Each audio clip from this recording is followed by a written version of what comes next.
pernah dengar cerita Dajjal versus Nabi Isa? Kisah besar yang diyakini banyak umat Islam. Tapi tahukah kamu, kata Dajjal tidak ada di dalam Al-Quran.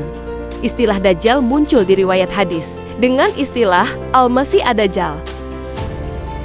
Menariknya, istilah ini sudah populer sebelum Nabi Muhammad lahir.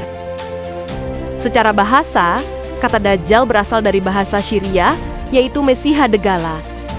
Mesiha artinya Al-Masih.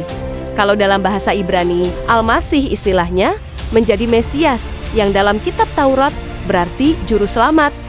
Umat Nasrani menyebutnya Kristus.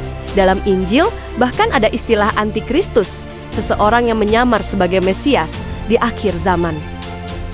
Kemudian Degala artinya palsu, penipu, penyamar. Berarti istilah Dajjal atau Mesiha Degala atau Al-Masih Ad-Dajjal bisa disimpulkan dengan arti juru selamat palsu atau nabi palsu. Konsep tentang sosok penipu akhir zaman yang sudah ada dalam tradisi Yahudi dan Nasrani sebelum Nabi Muhammad lahir. Konsep tersebut termasuk dalam kategori kisah Israiliyat. Israiliyat adalah kisah atau riwayat dari tradisi Yahudi dan Nasrani yang masuk ke dalam khazanah Islam melalui sebagian ahli kitab yang masuk Islam pada masa sahabat dan tabi'in.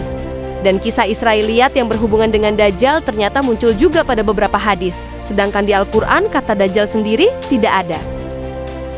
Al-Quran menginformasikan setiap nabi mempunyai eranya masing-masing. Apabila nabi pada era tersebut sudah wafat, maka bergantilah kepada era nabi setelahnya. Allah Subhanahu wa Ta'ala berfirman dalam Al-Quran surah Al-Maidah ayat 75, juga surah Al-Imran 144, bahwa para rasul sebelum Nabi Isa telah berlalu. Begitu pula dengan rasul sebelum Nabi Muhammad juga telah berlalu. Kemudian dalam Al-Quran surah Al-Ahzab ayat 40, Nabi Muhammad adalah penutup para nabi. Artinya, tidak ada nabi baru, tidak ada Mesias baru. Jadi, sesuai informasi dari Al-Quran, Nabi Isa alaihissalam telah wafat dan juga tidak turun ke bumi. Dan sosok Dajjal pun tidak ada, karena hanya sekedar resapan dari kisah Israiliyat. Bahkan, di Al-Quran tidak diinformasikan adanya Dajjal maupun sosok Dajjal. Jadi kesimpulannya, kisah pertarungan antara Nabi Isa versus Dajjal di akhir zaman pun juga tidak ada.